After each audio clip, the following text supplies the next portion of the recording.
1 degree lang o minus 1 lang.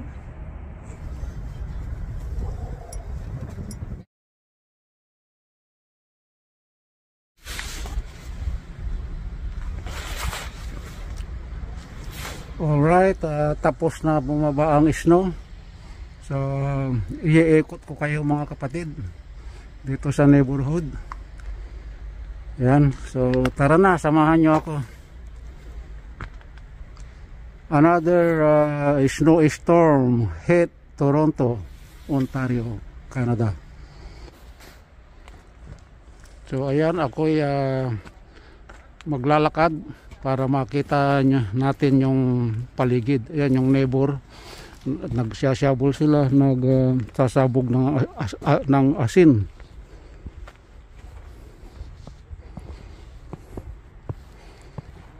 Yan, tayo maglalakad-lakad.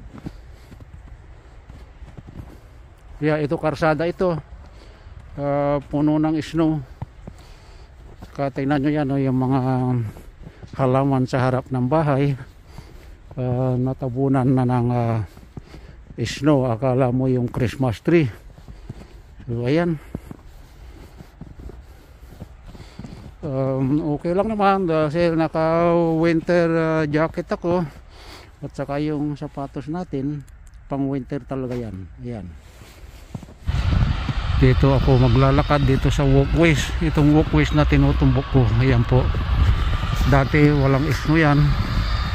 So bali like 10 days na walang snow, na melt na. Tapos kanina nga nag snow uli, ngayon tapos na bumaba ang snow. So kaya ipapasyal ko kayo mga kapatid. Ito ang situation dito sa Canada.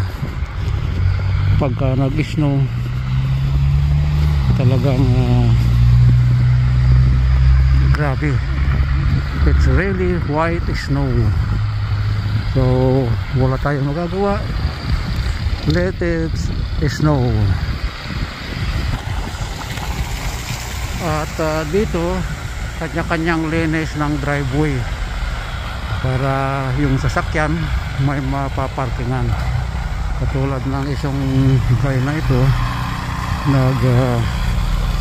nagsasyabol siya, ay nagsasyabol, gumamit niya ng snow blower. Ayan.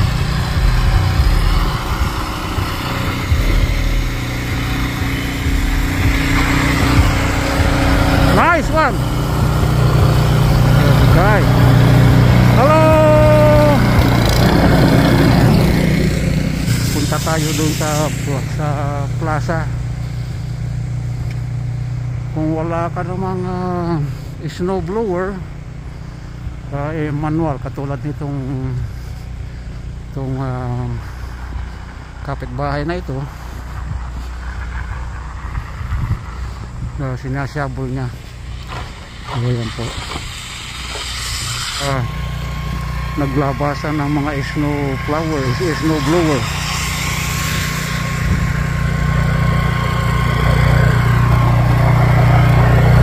Hello, my brother, to see what happened. Tinamaan yung aking jacket. Ito naman yung halaman. Ayan, natabunan ng snow yung mga dahon, pati yung mga sasakyan. Tingnan nyo yan, yung bubong nya natabunan. Actually 10 cm yata ang bumabang snow in a couple hours. Ito na naman, sinasyabol nga yung driveway para may maparkingan. Ganun talaga, kanya-kanyang linis ng harapan ng bakuran. Ito namang karsada, ayan, isyasyabol yan ng yung truck para ma-move niya yung snow. Hello.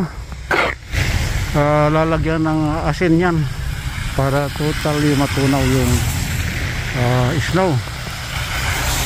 Kaya maraming truck na asin ang ginagamit dito pagka ganitong heavy snow. So ayan na naman, meron siyang machine, yung snow blower, para maalis yung snow sa driveway. Otherwise pag pinabayaan niya yan, pag na-frozen, madulas. So ito naman, nilabas yung mga alaga nilang mga dog nila. Itong gusto ng aso yung mga ganitong weather. Hello, it's a big one, eh? They love the snow. I know, even my pet, Yep, they've been having lots they of love fun. the snow. They love it. Yeah. And it keeps their feet nice Yeah, and it's clean. nice. Alright.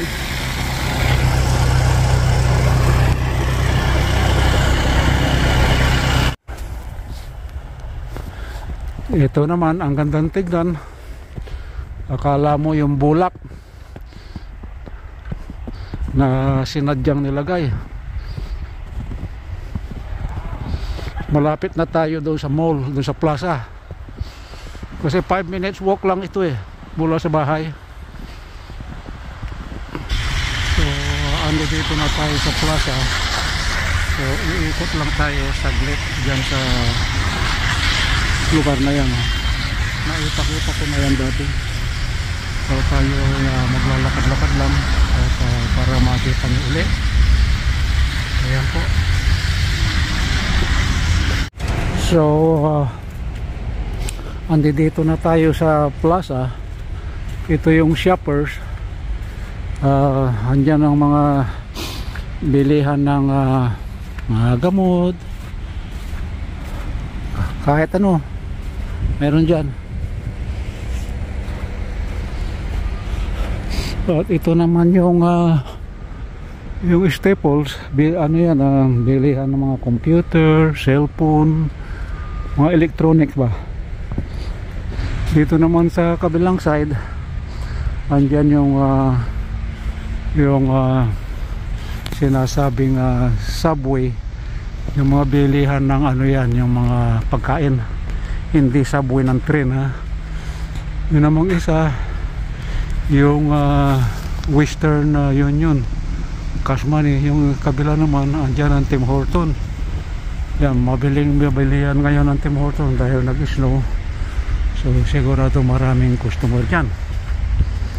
So dito ako lagi pumupunta kasi 5 minutes walk nga lang mula sa bahay. Kaya pag namamalingki ako, dito na. Ito yung mga sa loob ng Parkway Mall. Nakita nyo na yan sa loob, pinakita ko na yan. Andyan may Pizza Hut, Prissy. Andito rin yung pangalan nito, yung Jollibee, mayroon din dito. Papay pala, hindi Jollibee, Papay. Ito yung entrance ng Shoppers. Yan, makakabili dyan ng mga pampabeauty, pampagwapo, kung ano-ano, para pharmacy, ganon. Yun naman yung malayo na yun, yung may dati sa McDonald's. Kung sa kabinal naman, andun yung LCBO, bilihan ng mga liquor. At andun yung TD Bank, Toronto Dominion Bank. So itong left side ko, ito yung side ng Parkway Mall. Hindi na tayo papasok mga kapatid dahil kaya lang ako lumabas para lang i-video ko yung snow. Kasi 10 days something na hindi nag-snow. So pwede yung mag-stop over ako baka sa Tim Hortons. kasi hapon na, inom lang ako ng hot tea.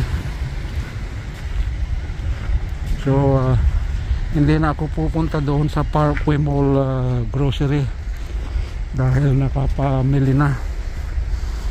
Dito na lang ako sa mag-stop over ako sa Tim Hortons and then uuwi na. So andito yung McDonald's, ayun naman yung Metro, dyan ako nag-grocery. Hindi lang yan, doon pa sa kabila ang daming grocery din.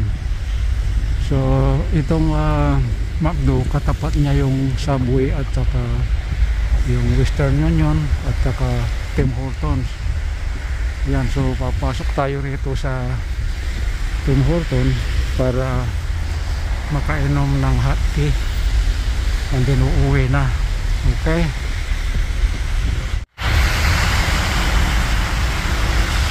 yun ang Canadian flag, katabi lang ng Tim Hortons.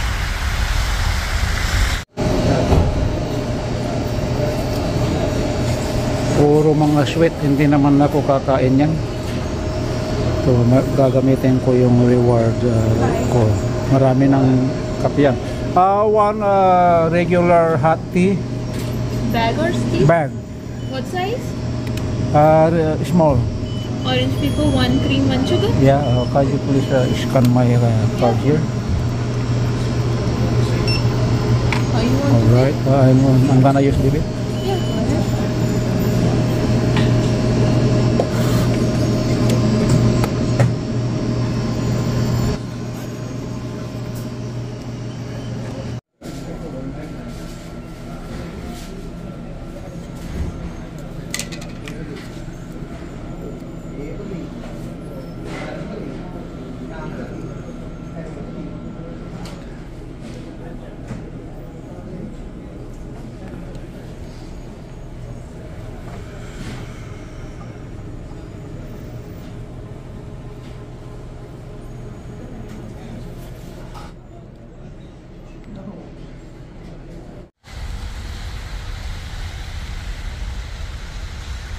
Ito nag-snow, umikot lang ako, nag-video, pauwi na ako.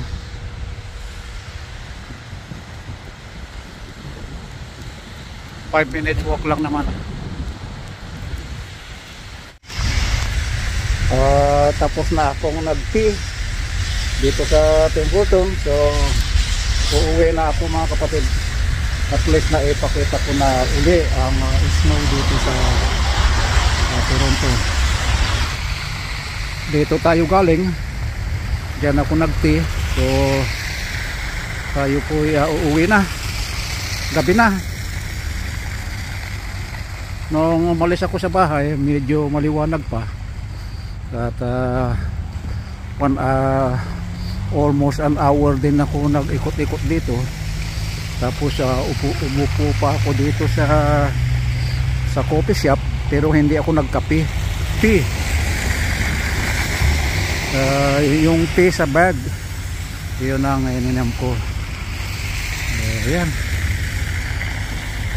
Ganito talaga ang buhay dito.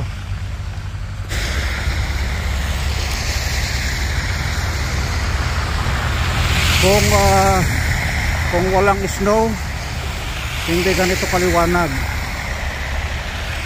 Siyempre madilim-dilim ang kaya liliwanag, ang makita mo yung mga reflection ng light. Pero pagka ganitong makapal ang snow talaga, kahit gabi na, kahit sabihin mong middle of the night, ganito pa rin kaliwanag.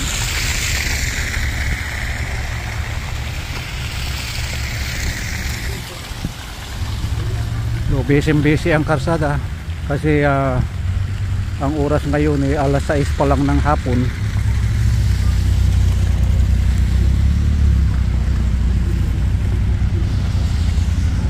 Pero pagka yung bumaba na ang snow, ang lamig iba na, hindi na gaanong malamig.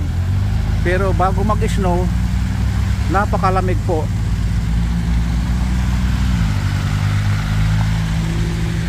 Yan o. Diyan ako tatawid sa ito sa intersection, mayroon tawiran.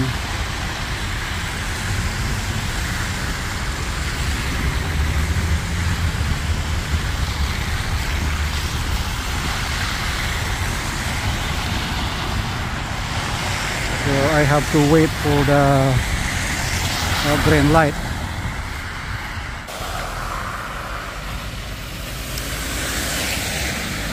Ito po, pabalik na ako, malapit na ako sa bahay in a couple minutes kasi nga 5 minutes walk lang.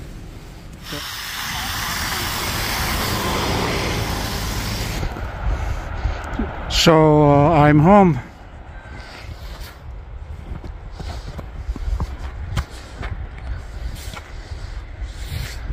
So if you enjoy watching my video about the snowy storm, please don't forget to like, comment on the section below. And if you are new to my channel, please don't forget to like, comment, and subscribe my channel, Leonardo De Guerto. And of course, don't forget to click the notification bell para updated kayo lagi sa susunod kong mga video. Thanks for watching again. Bye bye. Mega love shout out sa inyong lahat.